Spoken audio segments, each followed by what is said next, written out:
নিশ্চয়কৈ ৰাজদীপ ৰাইজে যি আশাত আৰু তেওঁলোকৰ যি অপেক্ষা আছিলে প্ৰিয় শিল্পীগৰাকী কেতিয়া আছিলে অসম আহি পাব ইতিমধ্যে তেওঁ অসম আহি পালে বজাৰ বিমানবন্দৰৰ পৰা তেওঁক লৈ অহা হৈছে বৰ্তমান জালুকবাৰী অৰ্থাৎ যি গুৱাহাটী বিশ্ববিদ্যালয় আছে সেই বিশ্ববিদ্যালয়ৰ চৌহদৰ আমি পাৰ কৰি এই মুহূৰ্তত আহিছোঁ আৰু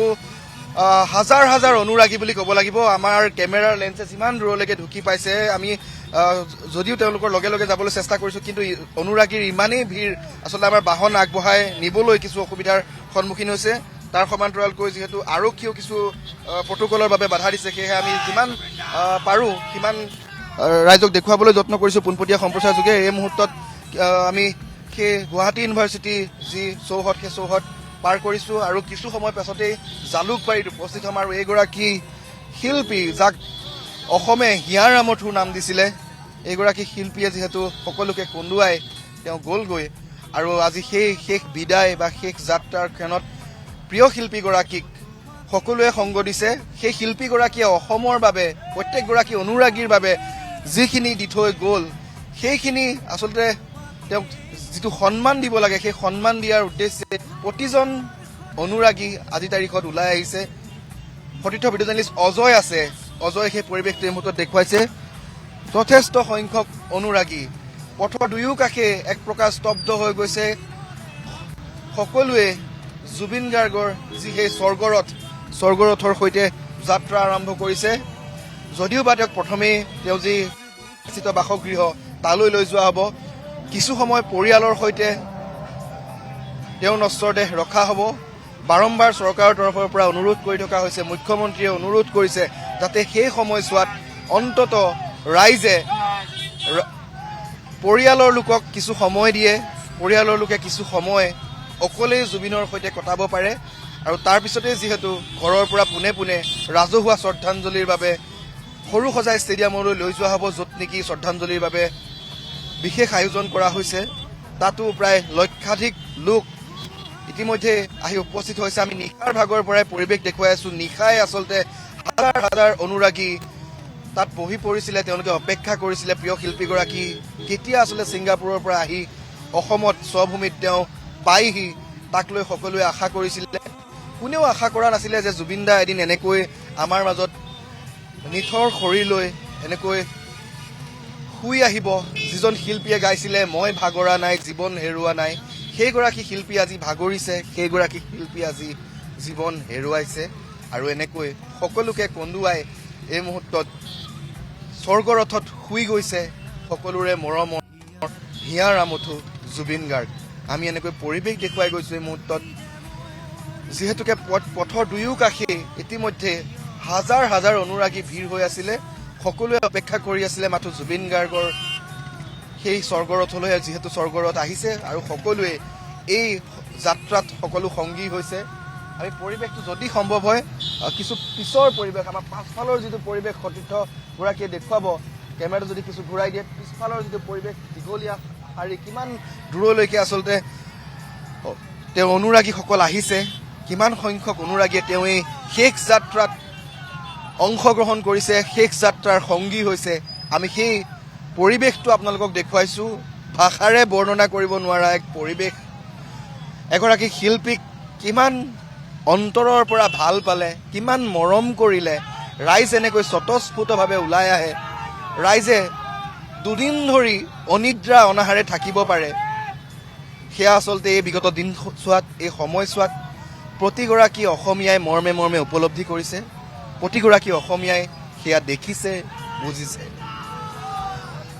যিটো স্থানত বৰ্তমান আমি উপস্থিত আছোঁ সেয়া যিহেতু ঐতিহ্যমণ্ডিত সেই গুৱাহাটী ইউনিভাৰ্চিটি এয়া পৰিৱেশ তাৰ চৌপাশৰ পৰিৱেশ যি গুৱাহাটী ইউনিভাৰ্চিটিত গীত গাই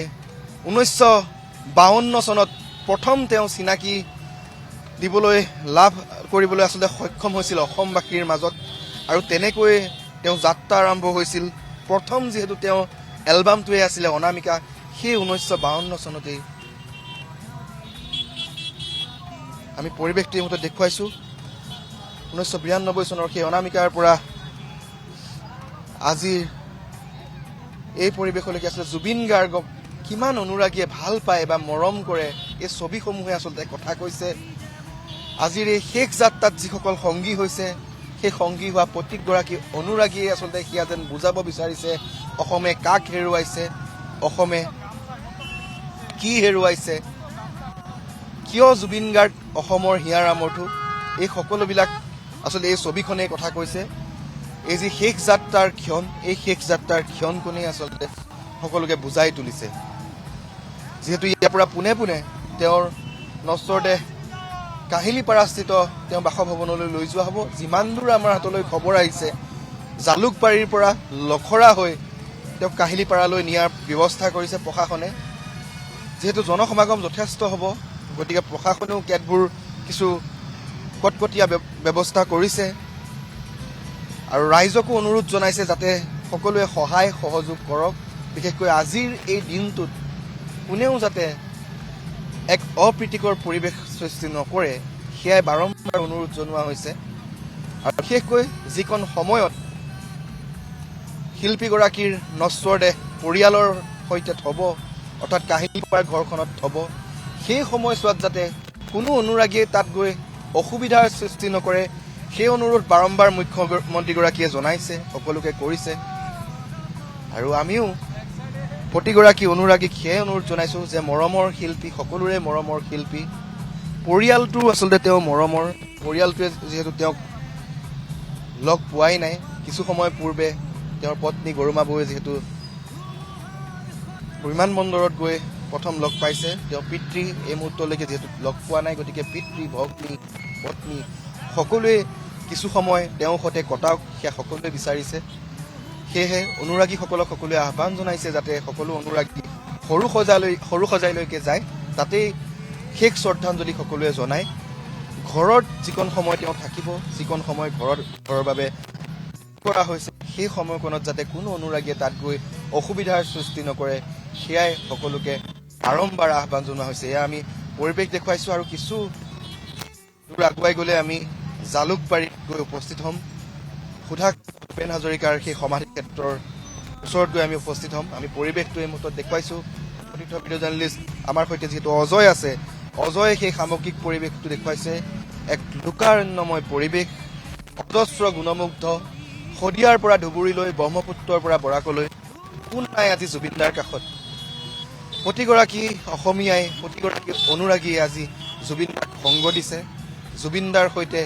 শেষ যাত্ৰাত সকলোৱে সংগী হৈছে। আগে আগে জুবিনদাৰ চৰবৰত আৰু পিছে পিছে অগণন গুণমুগ্ধ হাজাৰ হাজাৰ অনুৰাগী। পৰিৱেশ দেখুৱাইছোঁ এই মুহূৰ্তত জালুকবাৰীৰ পৰা। এক খবৰ, যি খবৰ কোনো অসমীয়াই আশা কৰা নাছিলে, এক খবৰ, যি খবৰ কোনো জুবিন অনুৰাগীয়ে বিচৰা নাছিলে, যে ইমান সোনকালে সকলোৰে মৰমৰ হিয়াৰ আমঠু শিল্পীগৰাকী আমাৰ মাজৰ পৰা নোহোৱা হ'ব। এয়া আচলতে কোনেও মানি ল'ব পৰা নাই। এনে এক পৰিৱেশ, এনে এক দৃশ্য আজিৰ তাৰিখত সকলোৰে চকুলো দুটাকৈ নিশা সকলো নিদ্ৰাহীনভাৱে আছে, অপেক্ষা কৰি আছে। কোনো যদি ৰাজপথত বহি অপেক্ষা কৰিছে, কোনোৱে তেওঁ ঘৰখনৰ বাহিৰত বহি অপেক্ষা কৰিছে, কোনোৱে সেই খাৰঘুলিৰ ঘৰটোত গৈ অপেক্ষা কৰিছে। কেউ দিশে কেৱল মানুহ আৰু মানুহ।